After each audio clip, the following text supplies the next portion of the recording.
My client booked the get ready with. Oh my god, you guys. Let's do a pack. Welcome back to Storytime with Kayla Jade. I'm sorry this one's a little bit late. I went to go film an episode like at the end of last week and I just couldn't do it. I was so exhausted. I had just finished my tour and I like went to hit record and I just sat there and I was like, I didn't even know what the fuck to say. Like I was just so exhausted. And I was battling like a wave of PMDD because like now I've got my period, so the lead up to my period, I just have the worst like depression. Like, I don't know if you guys have that too, but I just wanted to sit in my bed and rot and like play on my Duolingo. Like, that's all I wanted to do. So I was like, I'm not going to force myself to do this. I'm just going to stop this and record when I'm feeling better. And I feel much better now. Even though I still have a little bit of PMDD, I'm getting a lot better. So yeah, sorry this is a little bit late, but here we are. And also, if you follow my Instagram, you would know that I did film an episode with like half an episode with a used condom on my bed. So I was going to explain that a little bit because it did release in last week's episode, but the episode itself was out of focus. So you guys couldn't see.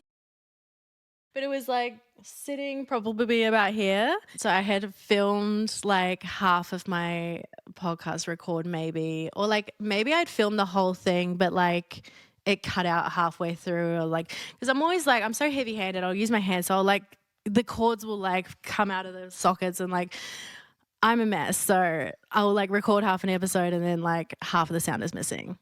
So I recorded the episode and then baby daddy came home and we just spontaneously slept together, which it's a rare occurrence, but it still occasionally happens. Like we're both humans, so sometimes we just need to fill a need and that's okay. It's good, so I don't mind it every now and again. So that's the reason why there was a condom on my bed. Oh my gosh. Also, I am learning French with Duolingo. It's not an ad. I just like, I've literally been obsessed with Duolingo because I'm going to France in next month, as you guys know. So yeah, I want to learn French. So I'm trying. I'm actually loving it. Like I'm addicted to it. Like I'll spend like at least an hour a day just like sitting there like on Duolingo, like learning. I'm really good at writing and reading French, but when it comes to speaking it, like I find it so much harder. Like I feel like I'm going to go there and, you know, they're going to speak so fast. I'm going to be like, I don't know what you're saying. But like, I feel like I'm doing well, but yeah, we'll see. My chicken eggs are now in lockdown also. So basically like the chicken eggs, when they go into incubation, that in incubation for 18 days and then they go into like a lockdown period, which means like you can't open the incubator. You have to keep the humidity up really high. Like the temperature's still the same, but it's like it's go time. So they could hatch like between now and like in 3 days, they should all be hatched. Some might not make it because like this is the first time doing this. So I was looking at some of the eggs and some of them looked like they had an embryo in them, but I couldn't exactly see. But they were, oh, hey, mommy. Hey, no, mommy.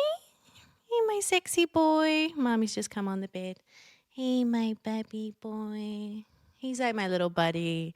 He loves hanging out with me and he'll just sit and purr and just sleep with me like the whole night. You're such a sweetie, aren't you? Yes, you are. What was I saying? Oh, yeah. So the eggs, so I could sort of see the embryo and like I saw 2 eggs like because you shine a light to them and you can see inside them. But like I learned you can only do it with like fertile eggs. So you can't just like get the eggs out of your fridge and like shine a light and see like veins or anything. Like it's only for fertile eggs. Yeah, because I learned like apparently if you have chickens and you have a rooster, that means you'll have fertile eggs. But if you only have chickens, which are all female, you won't have fertile eggs. So I'm hoping I don't get any roosters because I don't know what the hell I'm meant to do with a rooster. Probably have to take it back to the owner or something. But yeah, they should hatch soon, which I'm so excited for. Hey guys, I am here with Nova, the founder of Fit Cover, who basically makes makeup for like gym baddies. Would you say gym baddies? That's exactly how I'd put it. You're just looking for a makeup that's just going to last all day without having to look at it, touch it up, or do anything. This is it. Honestly, like especially if I'm seeing clients or something, by the end of it, I just have this whole like ring where my makeup is gone. Yeah. And no one tells you. No, so you you're get just home walking and you're like, how long has that been going on for? So I guess it gives you that like extra layer of reassurance, right? So how did you come up with Fit Cover? So I had cystic acne. So I've always, from all through my teens, 20s, and early 30s, I had severe cystic acne, and I was just putting anything on my face. And so I just started to realize that I was making it so much worse, and it was so irritated every time I would go and train. And then I wouldn't want to go train because I had blotches everywhere. I just didn't feel confident to even step into the gym because it was already scary enough. Especially when you're like passionate about something, I feel like you just make it happen. I started with $6,000 and I just launched it with 4 shades and a brush, and it just kind of like took off from there. So where can everyone find you, Nova? So you can go on Instagram. You can find us on Fit Cover Australia, or you can go to TikTok, which is just Fit Cover. And on our website is fitcover.com, and that's worldwide. We ship globally. Amazing. Go check it out, everyone. Awesome. Thank you. Okay, so just because I went on tour last week, I wanted to do like a behind the scenes look of what goes on in touring. So I had a few questions from you guys that you were asking, like when I was posting my TikToks about it. So basically how it goes is like I'll post an ad, or like I haven't got my ads up at the moment because I'm hot and cold if I see new clients or not. But I just like threw up a number on my Instagram and said I was going to Melbourne to see, because I already have regular clients in Melbourne. So I was like, I'll see if I can get any new clients. And so I got some inquiries from that, and just with like regular clients, I just have like their numbers saved into my work phone, and I just like go into my database kind of thing and just like, I'm coming to Melbourne, which is a little bit sneaky, but ooh, yeah, we do that sometimes. So basically I'll get some interest and book a hotel. Usually I pay for the hotel myself unless someone offers to, which is lovely when they do. But I'll pay for it myself because like it's going to get paid for with like, it's already paid for with like the deposits that I have locked and loaded. And then I'll just like add a cheeky little extra bit of cash onto each booking to like cover the hotel as well. And yeah, so I'll get inquiries. The guy will message me and he'll pay a deposit. Like usually I take 20%. So depending on what they're after. When I'm just at home, like I don't do smaller bookings as much, but like if I'm on tour, I'm like in the zone, I'm already there. So I'll just take any booking. So if it's an hour or 2 hours or whatever it may be, I'll just try and like schedule it in. Like, so I'll probably see about like 6 or 7 clients a day, which is a lot. It's a lot because you're just like staying in the hotel and seeing clients. It's pretty rough, but I just think of it as like, you know, I try and like, the way my brain works is like I'm either in work mode or I'm not. So when I am in work mode, I want to like push myself and do as much as I can, because I know I'm going to take like a break after that, or like I'm not going to be doing it for a while. So like either I'm in hustle mode or I'm just like, I don't want to work mode. So when I'm in tour, I'm in hustle mode, and I will start early and finish late at night. So basically, like I'll start my bookings in the early morning. The guy comes. We've already previously discussed like what he wants to do, what's going to happen in the booking. I say like all my do's and don'ts, all of that. Usually that conversation has already been made, but I'll sort of like talk about it more like when they arrive, and they'll immediately give me the money if they haven't put it in my bank account already. They'll go have a shower. I've put like soaps, mouthwash, toothbrush, toothpaste, all of the bathroom for them. I make sure they scrub and brush and clean. So they're super hygienic because that's like a big thing for me. And then I'll have like either music playing or candles or like obviously like the schlondons and stuff. I'm so used to saying schlondons from TikTok. I'll have my condoms like right next to the bed, all sorts of sizes if I haven't seen them before, because you just never know. Sometimes I get like the micro and sometimes I'll get like, you know, the big medium size, whatever. But yeah. So, and then like once he's had a shower, we get down to business.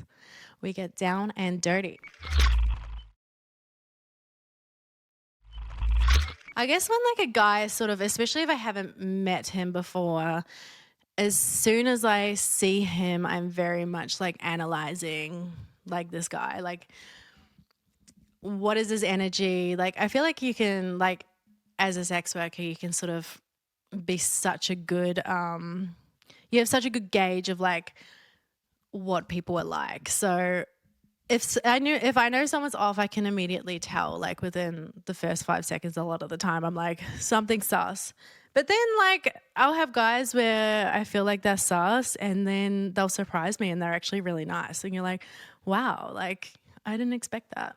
So obviously when I'm on tour, you know, you're getting a lot of money, you're getting a lot of cash. Like when I'm on tour, I want to make like over 15 grand. Like if it's under that, then I'll probably cancel the tour. So there's a lot of cash floating around. So usually I will obviously keep it in a safe. I'll deposit money, like if I have time throughout the day, deposit. And if I've got a really big booking or there's like a lot of cash involved or something, I'll even book like a separate hotel room, like just to have that cash away from where I am seeing clients, because you just hear so many horror stories and you never know like who's just coming to, you know, be sus. So that's why you got to be really careful with that. And plus like traveling with money, because obviously like flying, I always try and deposit so like I'm not flying home with a lot of cash, just because I don't know, it just seems dodgy. But yeah, sometimes I'll have to actually go into the bank and like deposit it because it's a lot of money. Do you have security? Genuinely like no, like not when I'm on tour per se, because I'm just at the same hotel, everyone's coming to me. So I don't really get security when I'm on tour. If I was going to like someone's house or something, which I don't usually do, then I would get security, but that usually happens like when I'm here and if I've seen a client and he wants me to go to their house, yeah, that's when I'll get some security. Do you ever enjoy it? Do you owe for real? Not often. Not often, honestly. Like when I'm like on tour or like seeing clients, like I feel like it's just work mode. Like it's very rare that I connect with someone within the first 10 minutes of meeting them and it just makes it amazing. Like it's happened a couple times, but it's a very rare. Like for me, like, you know, personality is like a big thing and like connection and everything. So yeah, sometimes it happens, but a lot of the time it doesn't. Don't mind the OnlyFans cup. I've literally had this for like years. Oh my God, I've got down here mummy guy. I mean, I might have already said this story on TikTok after this is posted. I'm not sure, but I had this guy on my tour. I hadn't met him before. He was like early 40s. He was really cute, like really like little cute man. And we were like having sex in bed and he just starts like calling me mommy. Like he's like, mommy, like you're so good to me, mommy. And I'm like, oh my God, like this is so weird. Like having someone call me that and like my kids have called me that. I'm like, oh, this is too much. And like the way I was sitting on him, like, because I was riding him, but I had my like legs sort of like wrapped around and I was like holding him. So he was like caressed in me, calling me mummy. I was like, what the this is the weirdest. I was like, I've got to leave. Oh my God. That was painful. Yeah, I don't know if I'll be seeing him again because that was really bizarre. Another question I always get is like, do the reception staff at the hotel recognize you, or like, do they ever have any issues with you, doing work at their hotel? And I always like, if there's a female receptionist, like 9 times out of 10, she'll know who I am. And they're always like so nice. Like it's very rare that I've had an issue. I did have one issue like with a hotel staff being rude, like a male hotel staff being rude, but that was ages ago. It was like when I first started this work. But maybe it was just me like being in my own head, because I do get in my own head a lot. I always like think, oh my God, like what is this person thinking of me? Like, do they know what I do? And like, do they know why I'm here? So like, yeah, I do stress out a bit, but everyone's super nice, especially if I always try and get females because I don't know, everyone's just super nice. So, but yeah, I do stress a bit going on tour, and I think it's like because you're just basically locked in a room. You're not locked in a room, but like you're there all day working, seeing clients like back to back. You're having little breaks to eat, but like it can be really draining, like just seeing so many different people and so many different personalities and having to be on all the time, having to be like, oh my God, like blah, blah, blah, like asking them all these questions about their day and stuff like that. It can be draining. And I do find like when I am on tour, I do isolate a little bit because I do push myself and I block out so much time. Like I just book out and like fill my time. And I don't really give myself time to like do anything fun, but it's because I'm there to work. And I guess just being a mum, you can only have so much time away from your kids. And like when I'm away from the kids, like I want to make sure it's worth my while. I want to be working hard and making sure I'm getting money. Like I don't want to be just like around and, just like going out for dinner and stuff, which like that's cool. And like, yeah, I'm probably just being hard on myself, but I'm there to work and I don't do it often. So I just try and make the most of it. Has your job changed the way you see men, women, and relationships? Yes, I think it has. Yeah. I think when I meet a man, I'm like, I guess almost going into fight or flight. Like I'm so used to that. So I think I'm just like judging a man a lot of the time, the first like time I see him. I struggle thinking about getting into a relationship because I just see how toxic some people can be. Like I'll never forget this one time that I just saw this guy. Like this guy booked me. He had come to my hotel. I wasn't on a tour. I was just like, this was just at my house, and like I had gone to the hotel to meet him. We had done the deed, and I was like, oh, like what are you getting up to this weekend? And he was like, oh, I'm at my Bucks party. Like it was like his, like he was getting like married tomorrow.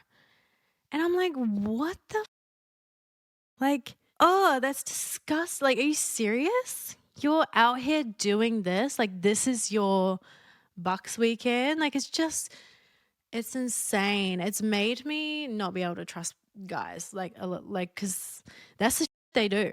They'll do that. And it's very rare that a guy doesn't want to do that. And it's great when they don't. Like, some guys aren't interested in that stuff and are more monogamous, but a lot of the time guys want to fuck around. So yeah, it makes me hard to trust men, unfortunately. Can you enjoy sex in your personal life? It depends how hard I'm working. Like if I've just done a tour or something, the last thing I want to be doing is having sex.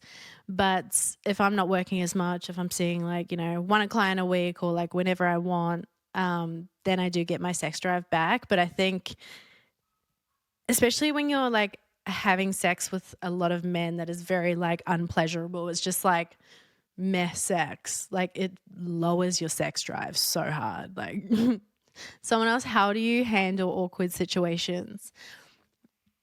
I think, see, I used to be more of a people pleaser, and like when I would see clients, I would be like super, talkative and like fill the awkward silence and stuff. But now I don't care if like there's awkward silence, like especially if I'm having a conversation with someone. Like I say to myself, it's okay to have some awkward silence. Like it's not a big deal. So yeah, I think I've changed in that regard. Hey, mommy. He looks so cute right now. I just want to squish him. Alexander, come back to sleep. Who else has that song stuck in their head? Alexander, come back to sleep. Oh my God. It's like so funny. It's so like such a funny TikTok, and everyone does it so well. Like the ones that I see doing it. But it's a catchy song. I got it stuck in my head. What's the fastest client you've ever been with? I would say like within a minute or 2 minutes max. Like even that's long. Yeah, I've been with people who have like come like within the first minute 30 seconds. Mommy, come back here. Come back here. Mommy. That's my little noise I make to my cat. They think that I have food when I do that. Sorry if you think I have food, mommy. Hey, come here. Come here. I'm going to miss him so much when I go to Europe for a month. I'm flying my nephew over to watch my kitties, and they're going to watch my chickens. But I'm going to miss him so much. I just ordered one of those like biscuit cat feeders that have like the camera in it and you can like talk to them. So I'll have that set up before we go so I can chat to the kitties. Hey baby. Oh, you're so beautiful. You're so beautiful. Oh, I love him so much. How much prep goes into booking ready? So it's a lot. Like it's a lot for my body for the one day, because I'll get up before my first client, have a shower, shave, moisturize, tan, whatever I need to do to look ready, put on my makeup, hair done, and then like once I've seen that client, like I have to do that all over again, and I'll end up having like 7 showers in a day and like moisturizing my body 7 times, and like it just makes your skin so dry. So like by the end of the day, I'm just like, I can feel my skin almost like cracking, because it's just like, I've like put it through so much, especially like because I'm a little bit sensory, like I hate wearing makeup. And so reapplying makeup onto like makeup that's, come off over the mouth, or like with all the friction areas, like that's stressful for me. So it's like the grossest feeling having to reapply makeup, but you got to do it. It's worth it. Worth it for the cash injection. One more question. What are your type of clients? Like, who do you see? Like, what's your most common guy? Like, I get asked this a lot, but like, it's funny because I always try to like picture it as like if you're walking down the street in a city or whatever, like all the guys around you, like those are my type of clients. Like they're just normal guys. Like there'll be guys in suits, and then there'll be guys more casual, and then there'll be older guys and younger guys. I've had every sort of guy. So yeah, I think like people have this idea in their head that the client would be like, like a loner, or like someone who like is super unattractive, but I would say they're pretty normal, honestly, which is like the scary thing, like thinking how normal they are. It's like, you never know what kind of life this guy leads. Oh my goodness, you're so beautiful, mommy. They haven't really been looking at the eggs at all. Like I thought they would be like hovering over the eggs, but they haven't really had any interest in them. Have you, mommy? But I'm sure as soon as they hatch, they'll be like all over them. I just ordered some clothes for Europe, so I thought I would show you guys what I got. Oh, don't show my address, please. Let me show you what I got for Europe. I want to get like just, I don't know, a really cute outfit for Paris. Like, you know, polka dots or like black and white. So I think black and white. So I haven't found that yet. First up is I got this cute little shirt. I feel like this is very Europe-y. And then it's got the little tie at the back. I feel like this is giving Paris. I would wear this in Paris. Just having a look at the Eiffel Tower. This with like navy skirt or something, a little cute skirt, or even like 3/4 pants would look really cute. Oh, I got this little headband. So it looks cute when you have like your hair down, but it like pushes all your hair back. Don't look at my balding head, okay? But like, it's cute. You have your hair down. Next, oh, I need to show you these shoes. I love these. They're like little black sandals, but they've got a heel. Australians call these thongs like the shoe, not the heel part, but just the shoe. But in New Zealand, we call them jandals. So I always say that, but I haven't heard someone say jandals in so long. So I think it's slowly getting out of my vocabulary. Next, I got this little set. I'll show you. It's like a one shoulder top, and then it's got like the matching skirt. This is like a long maxi. It's going to look really cute on. I'm not going to do a try on haul, but once I'm in Europe, you'll see me wearing these clothes. I've noticed like I've got like certainly everything's like cream or like light yellows, which I really love at the moment. The light yellows. And this dress, it's like a little off-shoulder dress. I feel like I told you guys that I'm staying at a castle. So like, I feel like this would be cute for the castle vibes. So excited. I am so excited to go to Europe. I am literally counting down the days. I just want to go so bad. I just can't wait to have like a break from clients and just enjoy my holiday. Anyway, I hope you enjoyed this episode. Don't forget to follow me on Spotify and Apple Music. New episodes drop every Wednesday, sometimes Friday. Bye, guys.